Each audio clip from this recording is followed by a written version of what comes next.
All right, let's get this party rolling, shall we? How is everybody doing this evening? Hope everyone's had a good, nice weekend. Weather was good.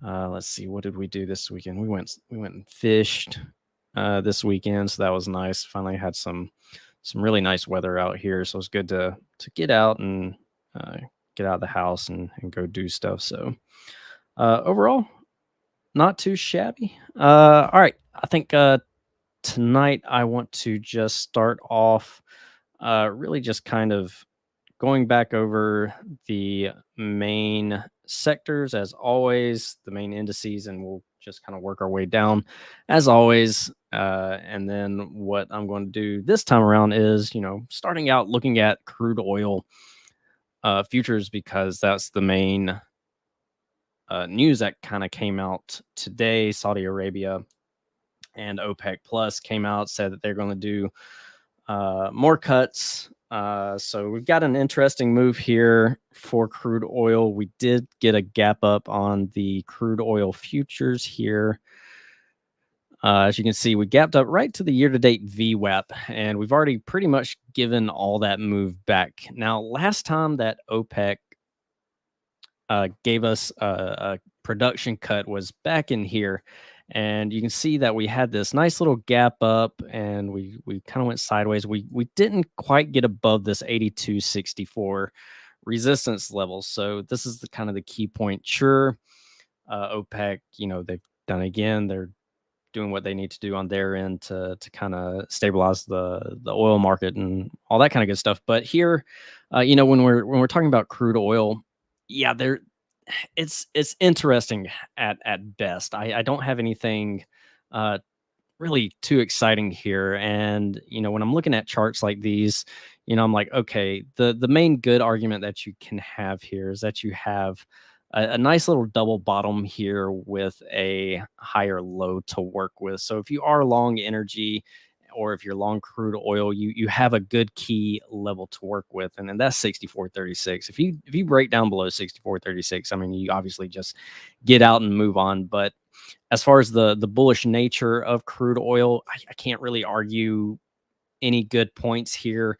Sure, you got to squeeze that shaping up, and I have a little guy here saying, okay, I got an early up signal here, but the oscillator position is still bearish. And when I'm looking at trades that I want to take on, I really need three things. I need a level, I need good momentum, and then I need a trigger to work off of. So looking at crude oil in itself, it's just not quite there yet. You can see my level up here is at 82.64.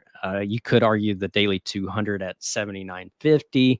That would be one thing. So here I automatically have a no-go here. Sure, I got a squeeze that I could possibly work with, and the fact that we haven't really hit uh, a lower low here on the chart, which is, that's something to deal with. But as far as everything else goes, I don't have momentum, and I don't have a break of my key levels. So if anything, I have one out of the three reasons to get into a good position here. But sure, it is interesting. It is noteworthy, but as of right now, it is what it is. It's just a chart that's just kind of in no man's land. And, I'm not one to try to pick bottoms here. And you can see that candle continues to try to trickle on down in even further. So as far as things go, yeah, it's not the most exciting thing in the world out here. So crude oil, sure, interesting news, could be interesting, movement,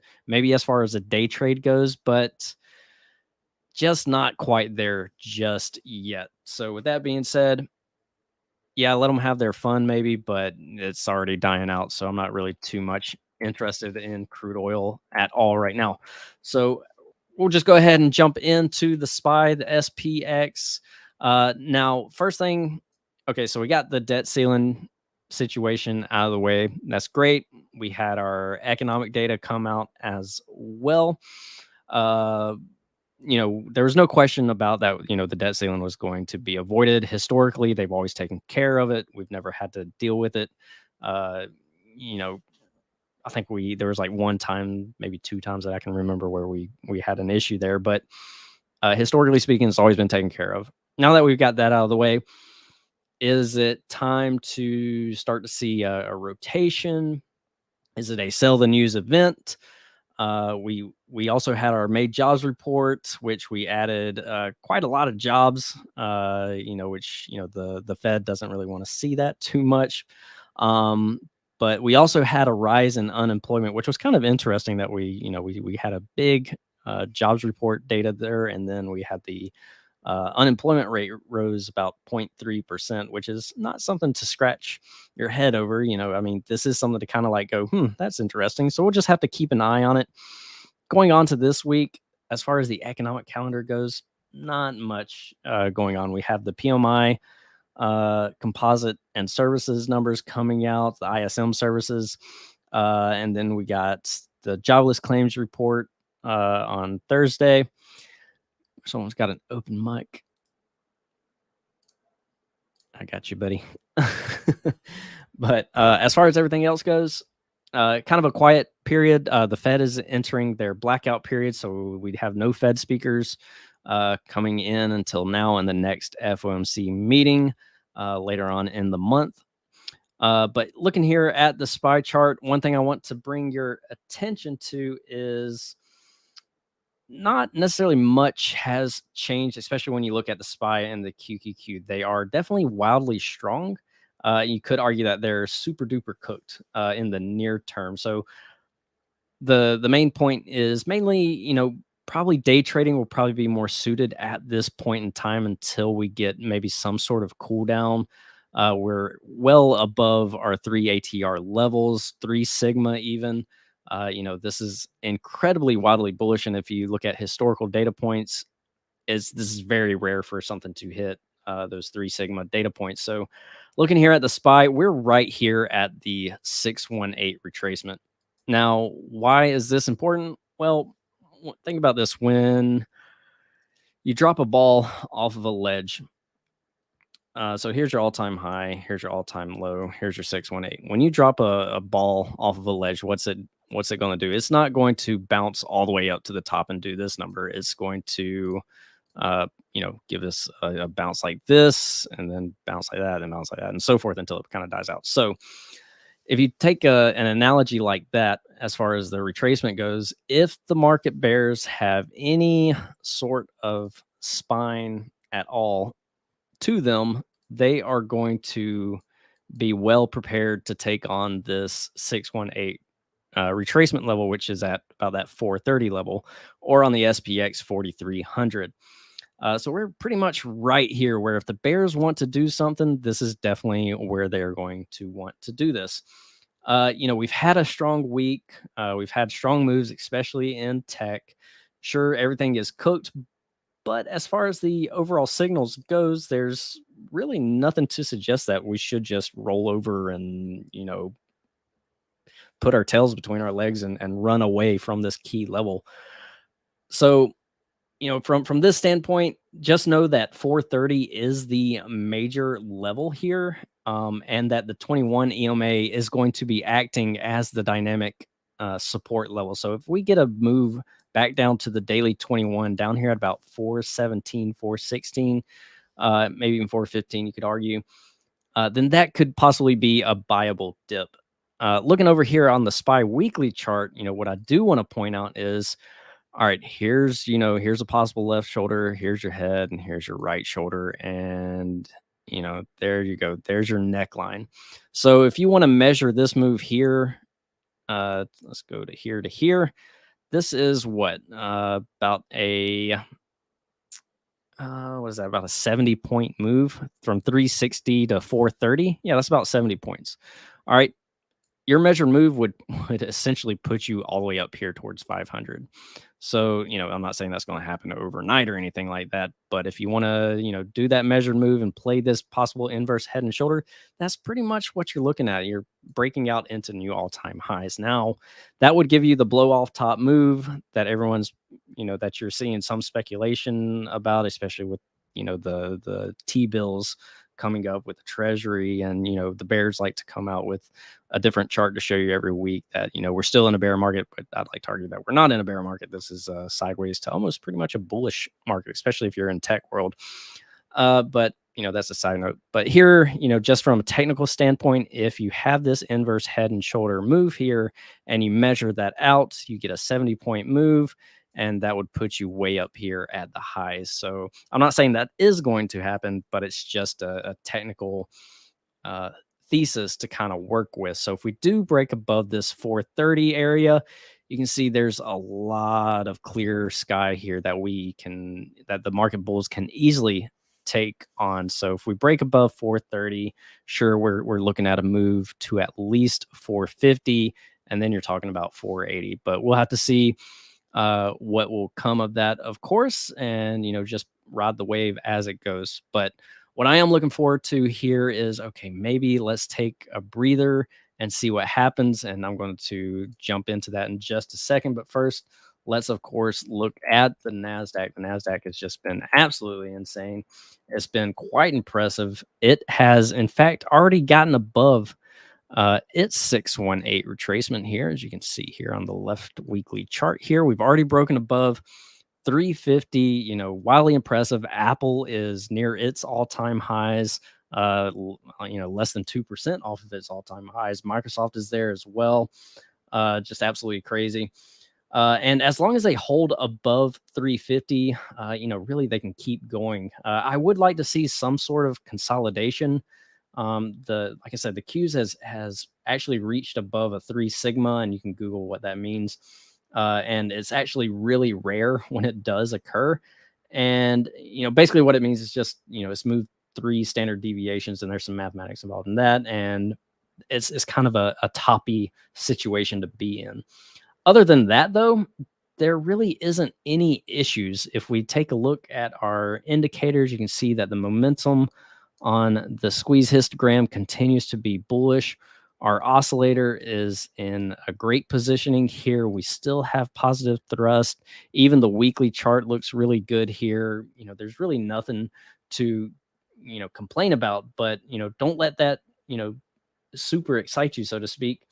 A world of consolidation, if we do get some sort of consolidation, whether that is just if we just turn sideways and hang out at 350 and let the moving averages catch up, that would actually do some wonders for this market. And this would allow pretty much everything else out there to catch up. So this price action that we've had is very impressive. And don't get me wrong, things can keep on going if the momentum wants to continue to push to the upside. Uh, but I would like to see a little bit of a cool down. I'd like to see this 350 level hold up. If we do crack below 350, then I do imagine that the dynamic 21 EMA holds up. You can see that we've been writing the 21 EMA for quite some time now. And so if we do get a pullback, I would, buy the dip mode engaged at the daily 21 EMA and go from there if we can get it. But, as always, focus in on those hourly charts for sure.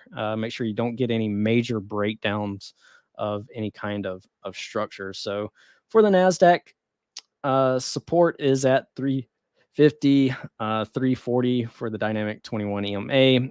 You do have some resistance at about this 360 level. That would be next, and then about 370.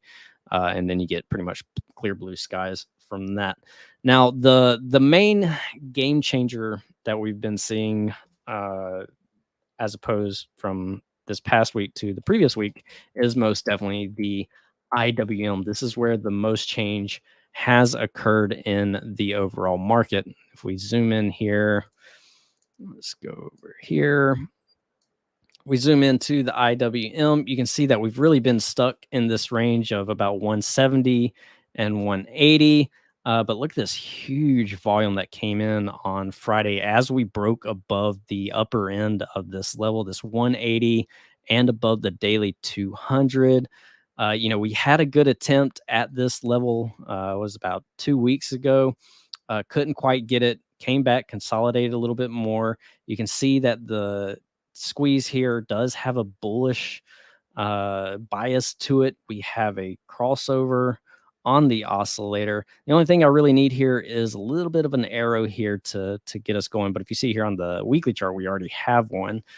So we do have possible thrust here to take us all the way up to about the 185 to 190 levels. So that is definitely the key spot here. Now I will go ahead and just go ahead and say that I am long already on the IWM, and this is the breakout move that I have been looking forward to some of that rotation to possibly come in for maybe the market breadth to improve. So, everything on this chart looks pretty darn good for a juicy breakout to push towards 190. And if the market does start to broaden out away from the main mega cap stocks, this thing is definitely going to push. So I'm definitely going to be focusing in on what the IWM is doing. It pretty much outperformed on Friday. It was up 3.6 percent. And if things can stay stable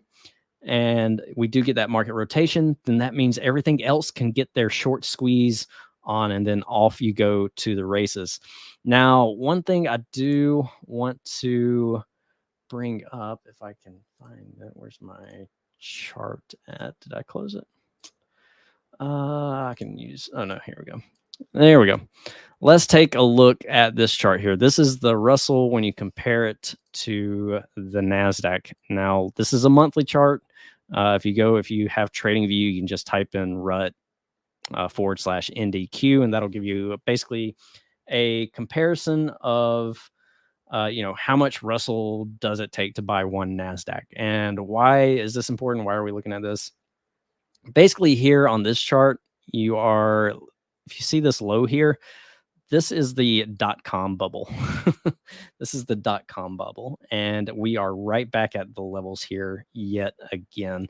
So, when this is moving down, you buy tech. When this is moving up, you buy small caps. That's essentially how you read this.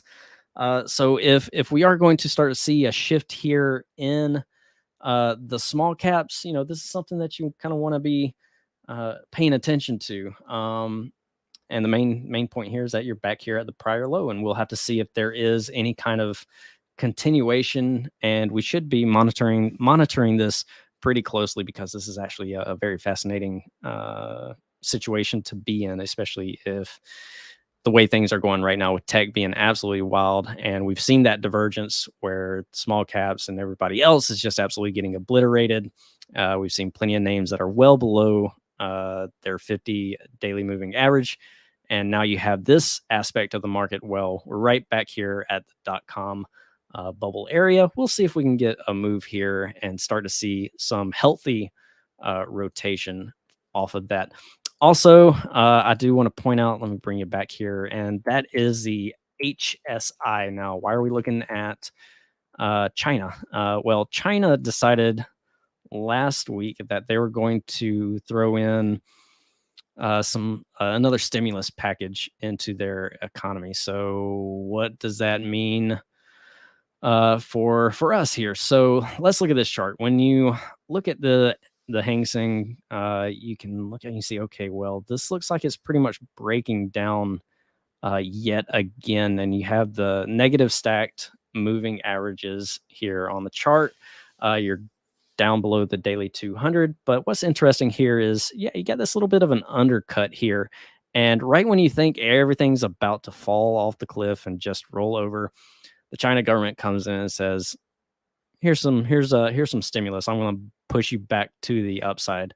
Now, if you consider this as a measured move, this would put you back up to this level. So this does have an impact on U.S. markets, especially the small caps. There is some influence there that can have an impact. And basically, the key thing I want you to be aware of is China has stimulated their economy or their markets here, and that could ultimately have an impact on the small caps. So that is another reason why I'm also watching small caps, is because China. That's that in a nutshell. I don't want to get too muddy in the waters and just throw you off there. But that's not something that you need to monitor on a day-to-day basis. Just kind of be aware of that situation has occurred. So not only that, so we have the dot-com level there, and we also have the Hang Seng China stimulus that is being pumped into their markets. So this could have a pretty interesting impact on the IWM, especially with the IWM breaking out. We have the bullish move here on the squeeze indicator. We have the positive crossover on the oscillator, just waiting on little arrow boy here, and then a move to at least the 187, 190 levels here. And then, of course, once we get to about 190, then the next aspect is going to be taking on the 200 level. And of course, if you break above the 200 level, yeah, this thing can absolutely boom on higher. So the IWM absolutely on high watch going into next week. Another thing, to kind of keep an eye on here is Art K, the darling child of 2020 and 2021. Yeah, this is interesting because we know that there's a lot of kind of like junk here. Kathy Wood is, she's something. This is starting to look interesting. As far as Art K, is this is where the argument is, okay, the market is trying to broaden out some. We're not so focused in on what the big tech is doing. And, the whole argument that, okay, well, only 10 stocks are leading this market higher, I'm going to start to argue not so fast because we're starting to see some of this rotation. And then if you look at the ARK K components, you're going to see, well, okay, these guys are starting to try like it looks like it wants to wake up. So if we start to get that shift, ARK K is coming out of a very long sell cycle here. Let me zoom out here actually so I can show you what I'm looking at because I don't want to here. Let me go to a 3-year chart. All right, so this is a 3-year 1-day chart here on the ARK K. So here's where the oscillator shifted into a bear territory. All right, so now we're getting our crossover back here, and you see that we're starting to bottom out. One thing to also point out is price was making lower lows, right? And the indicator was making higher lows. So this is a divergence here that we can pay attention to. Also, if we shift on in, let me come back over here, we can see that we finally have the 50 crossing over the 200 here, and the 21 is starting to push higher. So looking at the moving averages and the 200 being pretty much on top for quite some time, for over 2 years, you're seeing that we are seeing some improvement. 21 is pointing up, and it's just an overall better situation compared to what we've been looking at. So we are broadening out into some of the key laggards out there. So RK, yeah, sure, it's still, kind of meh. We'll see what happens, but it's starting to wake up, starting to perk up. So I'm definitely liking the looks of RK. And then, of course, I want to bring to your attention the RSP, which is the equal weighted S&P 500. This puts everybody in the same basket. It doesn't matter if you're Apple or Ford. Everybody has the same equal weight here on the RSP. So looking at the RSP, look at this volume. Now, the volume here on the RSP, it doesn't trade too much, but this is huge volume. If take this volume bar and look left, I mean, you're going to have to be looking left for a long time in order to see, an equal move here. So yeah, RSP, this is another indicator telling us that, okay, you're starting to see that broadening out. Yet again, that's the argument that I'm making here is maybe we're starting to see something a little bit more here, even if tech is way up here, and say we start to see some of that rotation out. Maybe tech starts to cool down. Maybe it turns sideways, and the NASDAQ stays around that 350 level. Everything takes a breather. Semiconductors take a breather.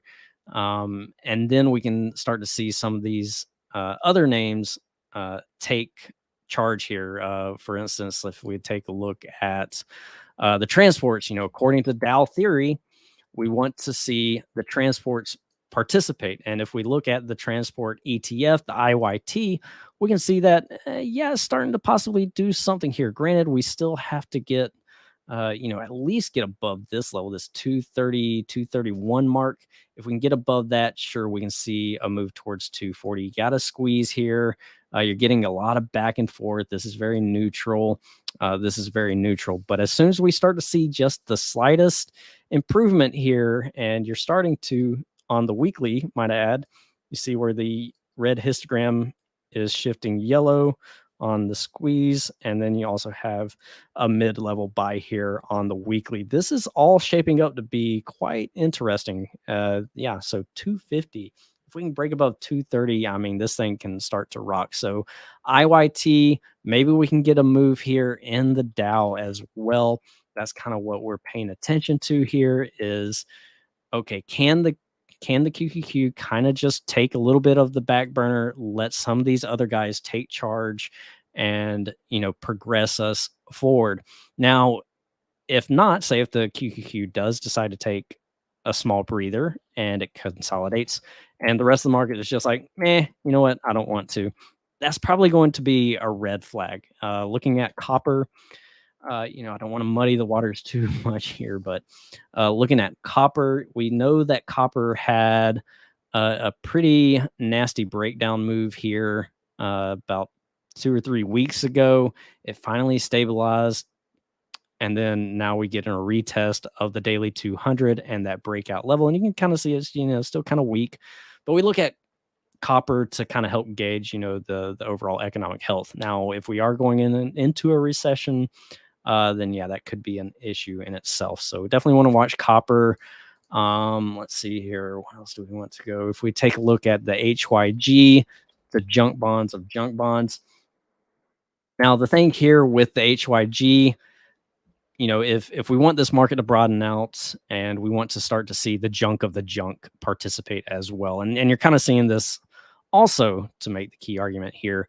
Now, looking at this chart, it ain't pretty, but it also ain't dying. So, that's a positive, right?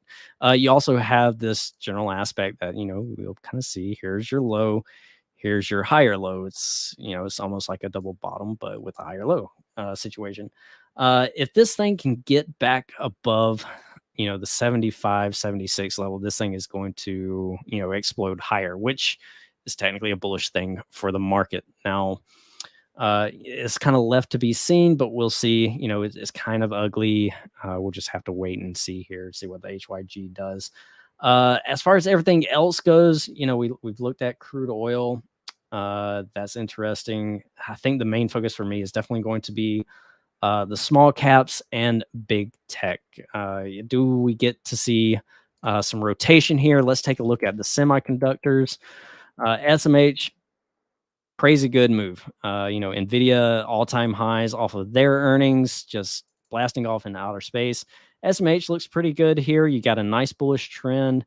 You got all the correct signals working for you. You're just kind of floating here around +3 ATR. And if you look at guys like AMD, AMD could also be a little bit at an interesting spot. Sure, it can hold, but I'm going to be watching this week at a breakdown of this 117 level to push back down towards 110 and fill this gap.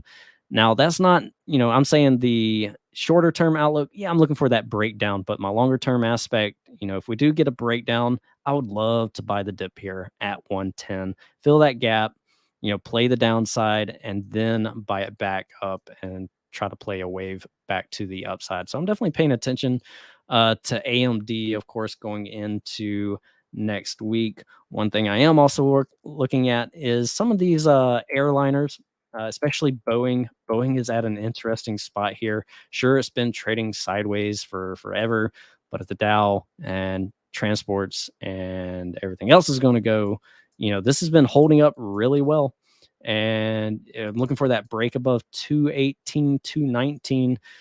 You got this nice bull flag here on the weekly. And if you want to measure that move, let's see, that's, 120 to 200. That's an 80-point move. So you're talking about another move back up to here. So yeah, Boeing's shaping up pretty nicely.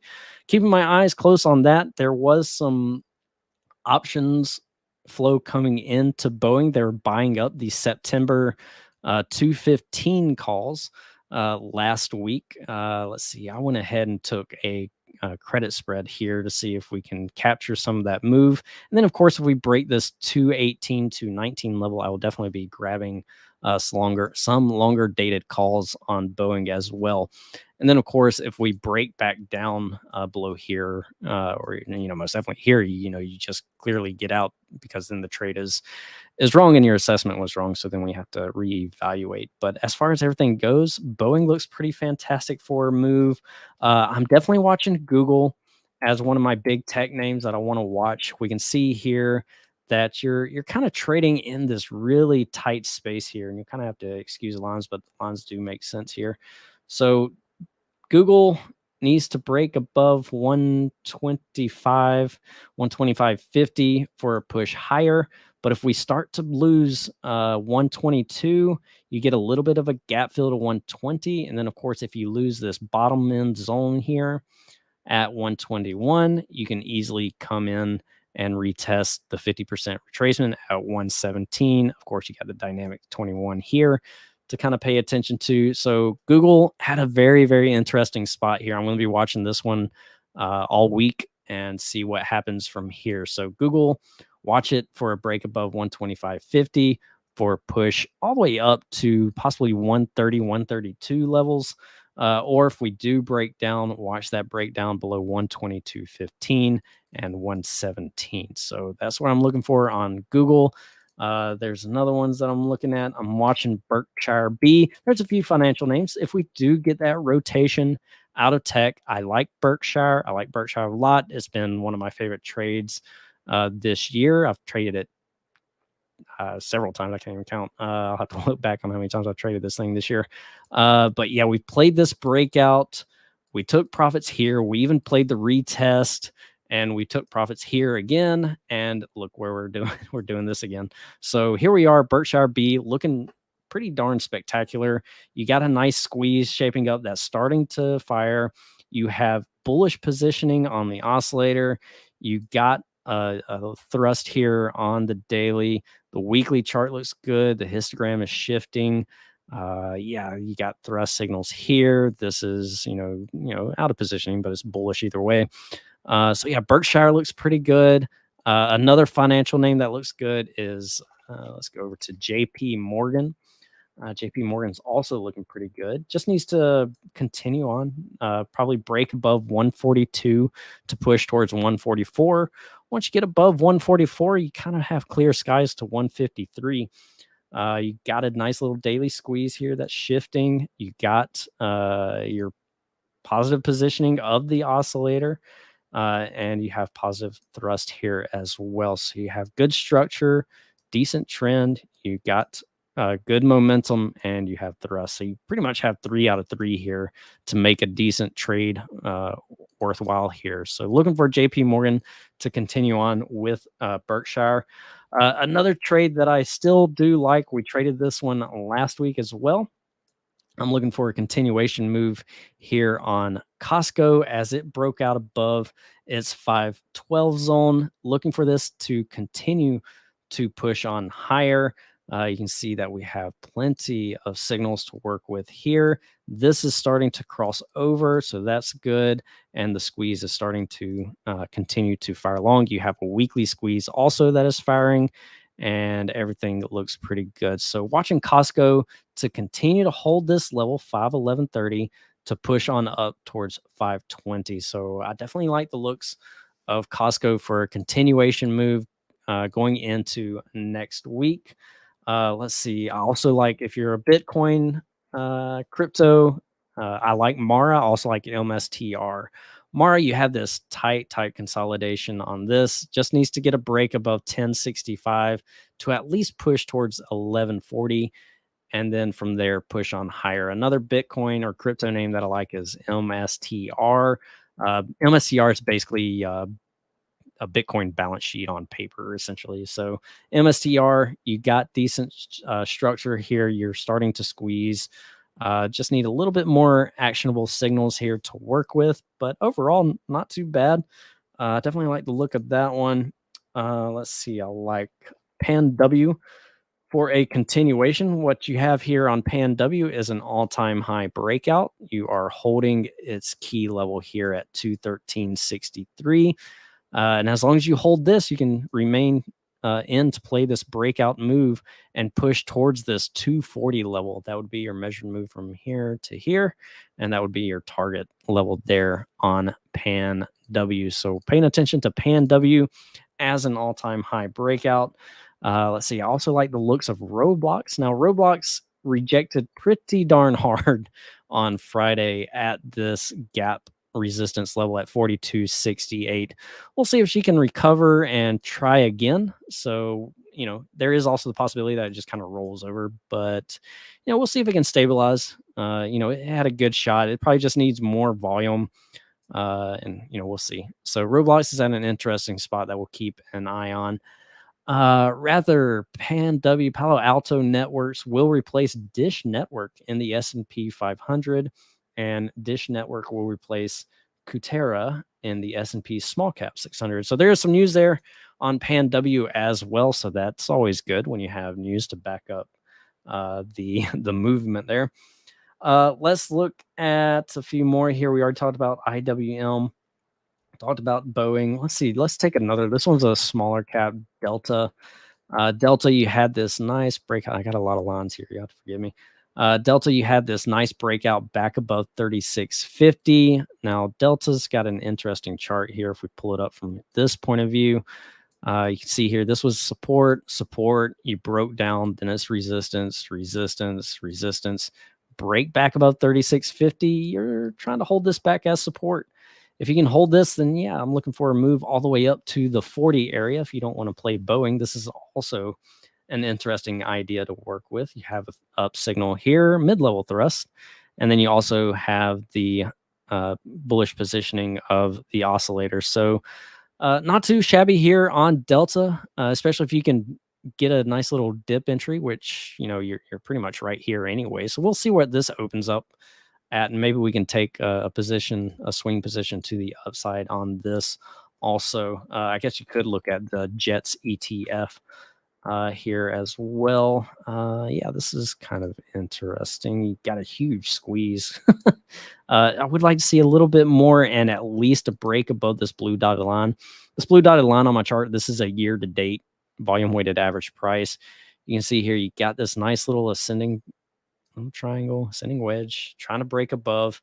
And then if you can get this move, yeah, 20 seems pretty reasonable. 2021 looks great here on the Jets ETF. Let's see. Let me give you one more here. I want to give you, let's look at DocuSign. This is one of those junk names. Trying to shape up. Yeah, you got a nice little gap here that you're fighting with, 58.81. If you can break above this gap, you can see that you've pretty much built a base here at 48. I would like to see volume start to pour in on Docu. But if you can get a break above 48.81, you got a nice gap to fill at 64. Let's see. So that's that. And then, of course, we got Honeywell written down. Let me visit Honeywell real quick. Honeywell is going to be a diamond name. So let's see. You got a squeeze going on.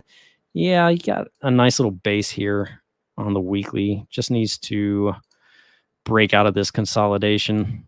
Once you do that, you should be smooth selling. So Honeywell probably be a back burner name. I probably won't pay attention to it too much there. Let's take a look at Apple. Apple, of course, is going to be on the watch as part of the mega cap tech names it's trading. It did hit a high on Friday of 181.78. Really only $1 shy. Was that $1.20, give or take, from all-time high? I mean, that's absolutely insane. If we get some euphoria tomorrow for whatever reason, and Apple wants to play boogie woogie, watch for that break of Friday's high at 181.78 for a push into all-time highs. And when you get into all-time high territory, you got clear blue skies, and we'll just have to go with the flow on that one. The momentum trades are still kind of in there. We just got to see if things want to rotate or not. That's pretty much the name of the game right here.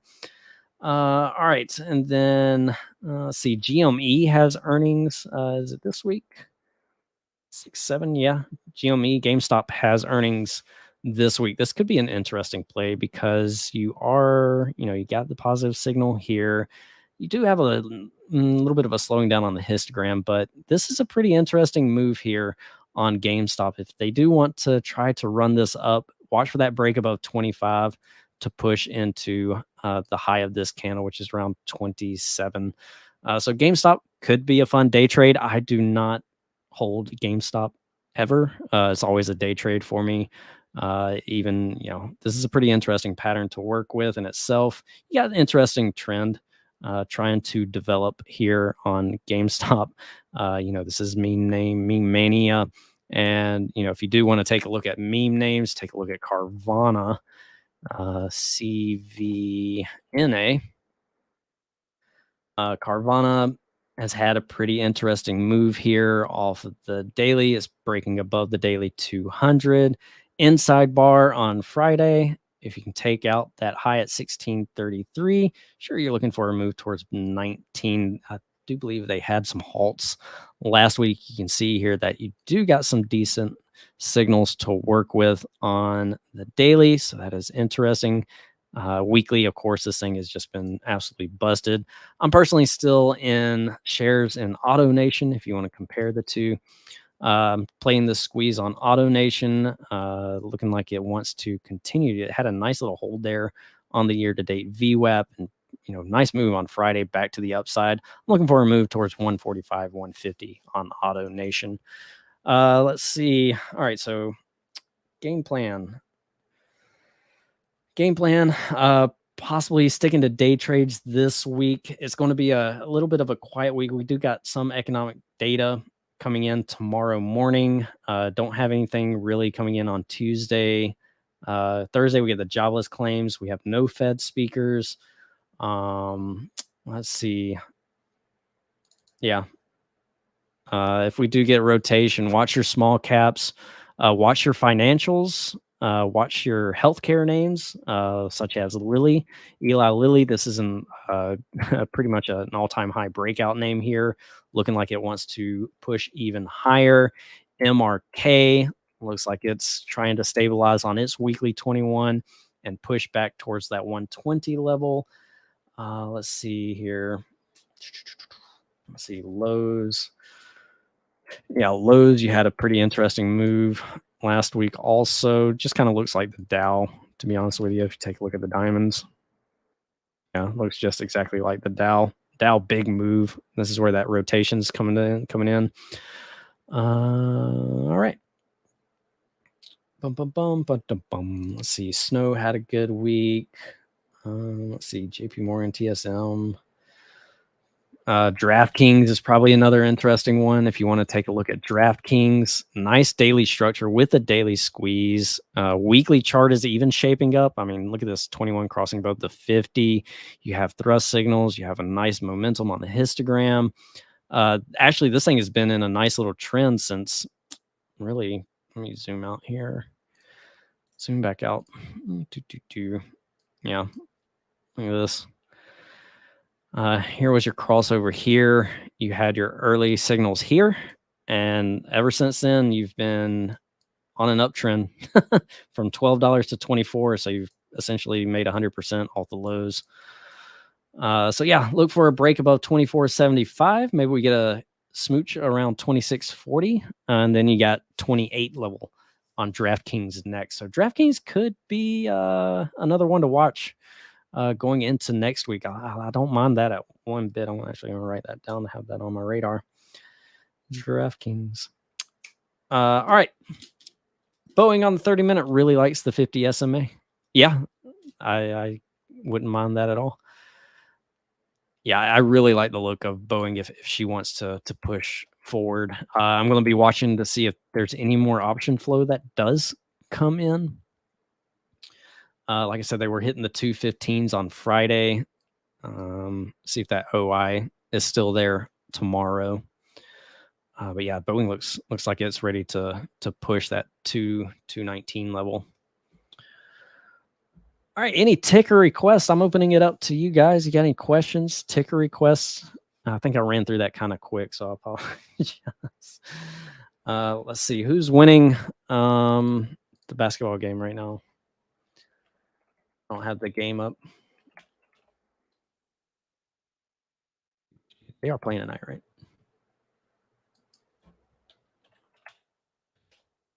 Didn't just make that up in my head. The Heat versus Nuggets. I'm sorry. 71-66. Denver's leading. Do we have any sports bettors out there? Disney. Disney, yeah. Disney's all right. So Disney here. Let me clear up these drawings for you. Yeah, Disney's in kind of, this is either a dip buy of all dip buy. Now you could argue, well, Disney's trash because go woke, go broke, right? Well, we've been kind of talking about this.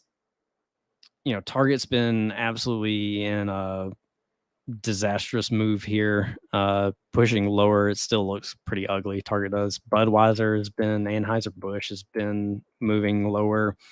Now Disney, yeah, it's kind of, I think they even said they were making a woke ETF for whatever reason, but no one's going to remember this stuff 5 years later. I mean, maybe, but as far as the market goes, they don't care. They don't care about your feelings. They don't care about nothing. This could be a good dip buy for Disney.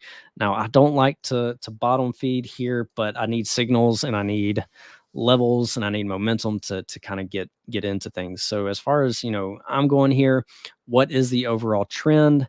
And the trend is still bearish. You're still below the daily 200. The 50 is below the 200. The 21 is also below the 50. So you have a negative stacked EMA here. You have negative thrust here, signals that are active. Now that can get changed here if we do get an up arrow here, but the oscillator is also in a bearish positioning. So if I want to go long here, I'm pretty much going against everything.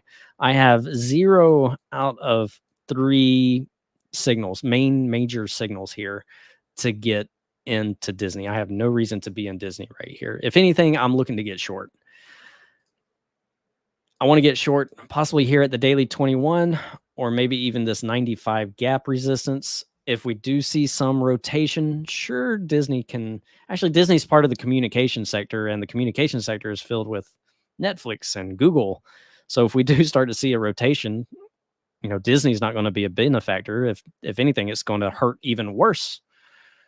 It's going to hurt even worse. So I'm looking for this thing to continue to roll on down. So I'm looking for a rejection of at least 91 to retest that low, maybe even come down to retest 84.70. That's how bad of a position this is in. Sure, you can work off the weekly candle and maybe play a bounce up here, but yeah, I don't see it. You still have a reversal. I don't have a good reversal pattern. I guess the only good thing here that you may have is a possible double bottom forming here on Disney. Which one had your 3 out of 3 signals? There's big tech obviously has it. Spy looks pretty juicy here as well. Let's see. Bert B.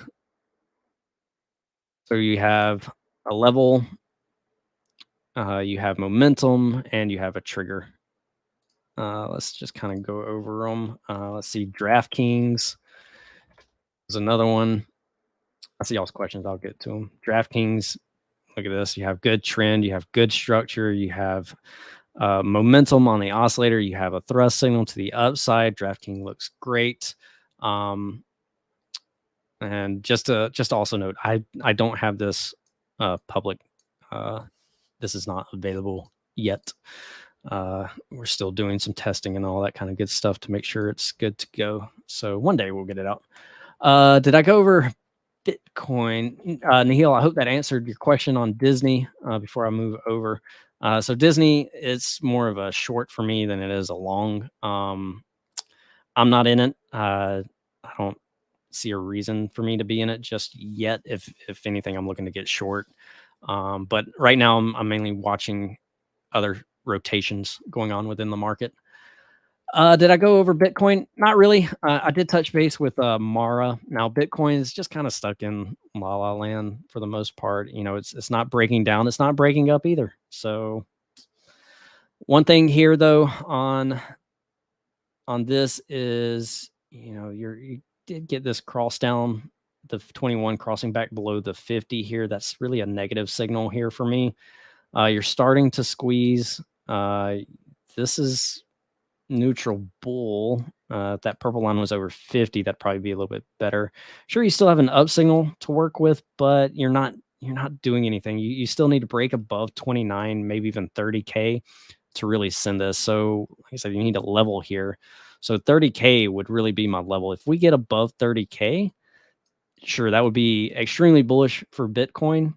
And that would give me every signal that I need. You got the level, you got the momentum, and you got the trigger. So that would give me 3 out of 3. But as it sits, I got 2 out of 3 at best, maybe even 1.5 out of 3, just because the structure is kind of messy here on the daily. So I would be looking at pull up an hourly chart to see if things improve. And on the hourly charts, it's sloppy.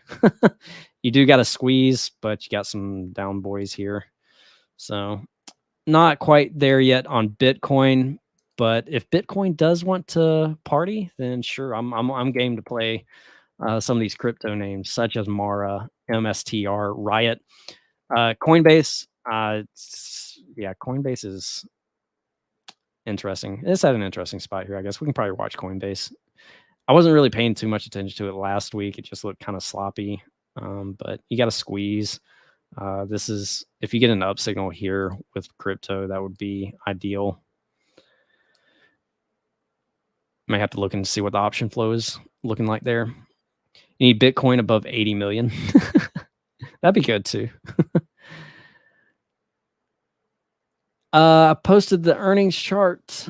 Sure. What do we have earnings wise? Is there anything worth looking at? We're starting to get to that point where I don't really see anything. Let's see. We got Joanne's, if your wife likes to fabric and all that. Let's see. You got Academy Sports. Now Academy used to be a lot of fun to trade. ASO, you can see how far down this has died. When everything was rotating back into tech, this has not been a benefactor at all. You hit all-time highs at 69 and you push back on down to 46. So yeah, this thing is pretty much damaged goods for now. I'll have to do some research onto what they have as far as earnings goes. You got Campbell Soup. Oh yeah, you got GameStop earnings on Wednesday. That could be interesting. GameStop and earnings could be interesting. That could be one to play. But of course, here GameStop we already covered. Look for a move up to 2660, 27 reasons. Oh, you have earnings on Neo. Neo does have earnings, but look at this chart. I mean, this thing's ugly. This thing is ugly as ugly can get. In fact, let me bring you back here. So Neo, let's go to a 3-year chart. Let's zoom it way on back. All right, look. All right, so here's where you got your breakdown, right? This was your breakdown level. Look at this. Here's your big shift on the oscillator. Ever since then, even on this spike to retest, this thing has not been able to get back above the red line. That's pretty darn bearish. And even still, you don't have, sure you have some minor signals here, but you don't have anything here on the weekly as well. Negative thrust, and you don't have an up arrow since that breakdown. So this is a pretty wildly bearish as bearish can get, and there is no reversal pattern for me to work with. As far as the earnings goes, yeah, probably what's the short interest here?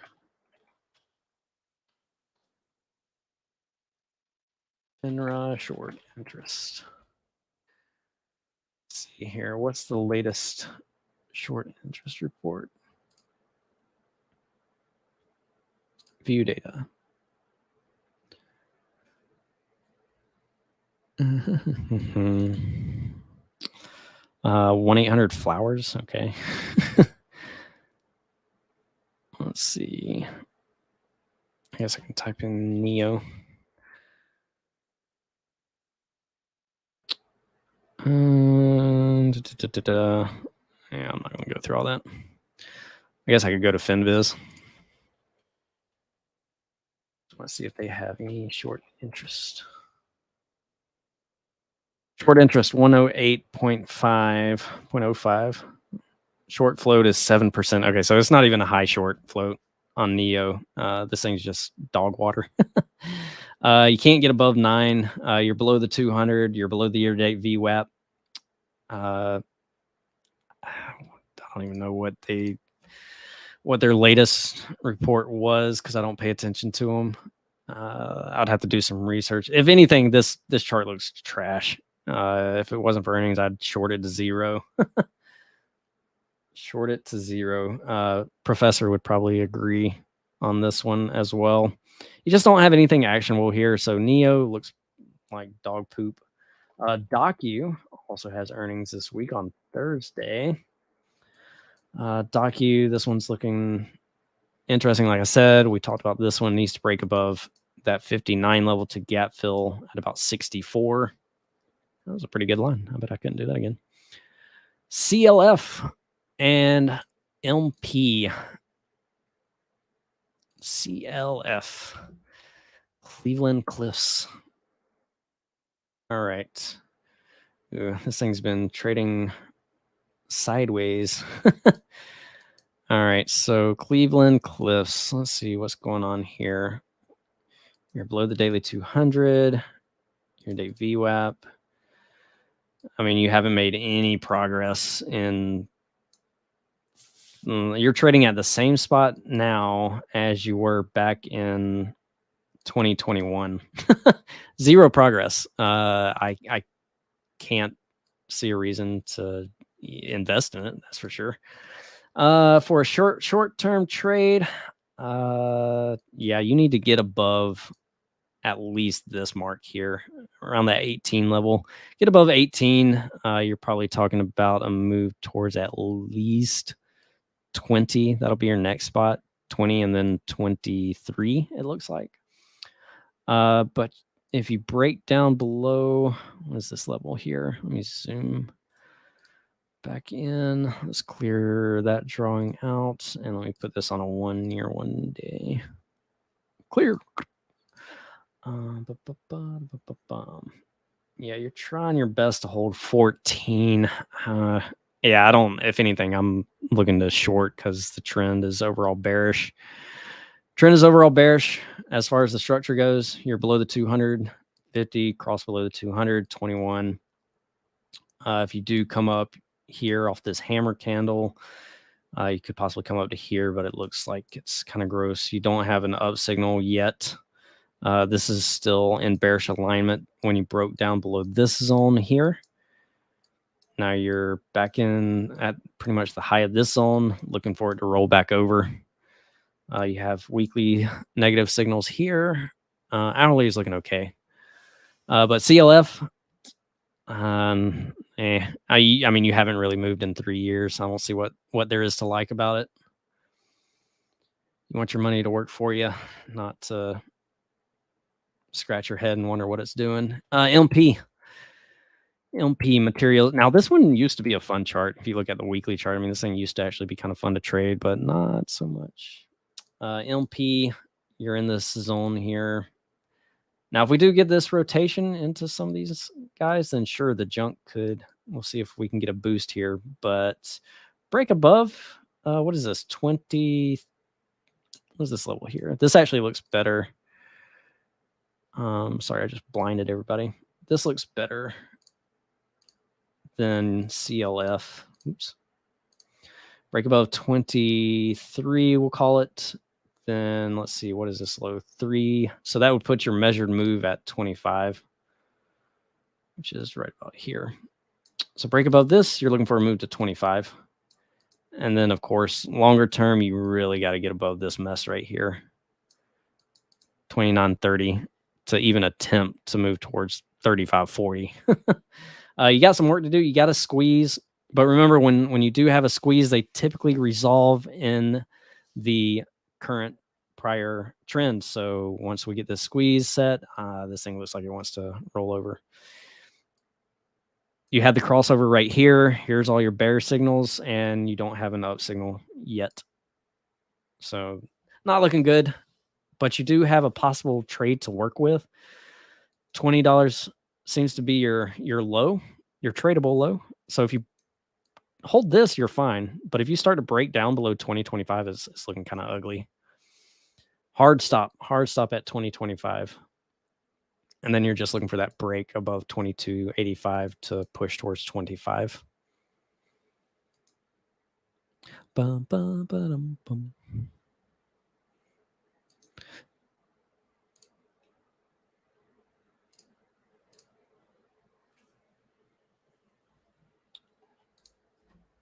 All right. Any other questions? We are at 10 o'clock. All right. So game plan. Watch the IWM. Pay attention to any kind of rotation. Even though if we do consolidate and cool down on big tech, it's not necessarily a bad thing. In fact, it's healthy. It's welcomed. If the market can allow some of these laggards to catch up, and maybe even the main moving averages to catch up to the recent price action, that could set the stage for a move higher. Now you're saying, well, what are we looking at? So SPY, we have to break 430 and SPX 4300. We are getting closer. I know this is just the end of the first week of June, but we are getting closer to that June OPEX. There are a ton of shorts still out there. So if they want to squeeze this market, they can absolutely squeeze this market and continue this possible blow off top move that we have been getting. There are still a lot of puts out there that, we know that the market is an equal opportunity dream killer. Bears get wrecked and bulls also get wrecked. And if we look at things and, just on that note too, that I want to bring up is this one last thing. Let's go to the put to call ratio here on the S&Ps. So when we look at the put call ratio, what I'm looking for is any kind of signals here. So if we look here at the put to call ratio, this is your white line. The candles here are the S&Ps. So every time that the put call ratio has hit this 0.8 level, we seem to have reached a top within the market here. And we're kind of getting close to that. So not saying it will, do the same thing, but it's just something to keep an eye on. Patterns tend to, history tends to rhyme. So definitely kind of want to pay attention to this as more and more bulls get into the market. We know there's a lot of greed out there, and euphoria is starting to kick in. This is probably one of the main indicators that I'm looking for if I do want to put on, maybe some hedging going on as we progress further into the weeks. But of course, there are still plenty of shorts out there. If you look at the SPX or the ES future contracts and you look at the puts, I mean, there's still plenty that can be short squeezed out. So 4,300 on the SPX. That's your 618 retracement off of the all-time highs. We'll see if the bears have any kind of spine in them. And if they do we get to see some of that rotation? Can the rest of the market hold things together while big tech cools down? So that's the big questions that I need to have answered here. And so we're just at an interesting spot. Just looking back here at crude oil. Crude oil had that news with OPEC that we talked about at the beginning of the session. It's given up that entire move already. So whoop-de-doo. It is what it is. Crude oil, it's not doing anything. It's got to break above 82.64 for me. All right. Any good questions? You can ask me a bad question too, like what's 2 + 2? That's kind of a terrible question. Maybe if you're not 2, but I don't know. All right. Let's see. All right. Go Nuggets, I guess, is the fourth quarter. All right. I will get these notes posted out for you guys. If you have any questions, feel free to reach out. And if you are on the live feed on YouTube or Facebook, wherever, you can shoot me an email at fuzz@stockdads.com and be more than happy to answer any questions or any ticker requests you may have out for me. If you need me to go over anything, just let me know. I appreciate you taking your time and hanging out with me. I know it's the weekend, and I want you to have a good session next week. And let's have at it. We've had a great few weeks, so let's keep it up. And I will see you guys in the live tomorrow morning, and we'll get at it. All right, guys, take care. Thank you for joining. See you tomorrow.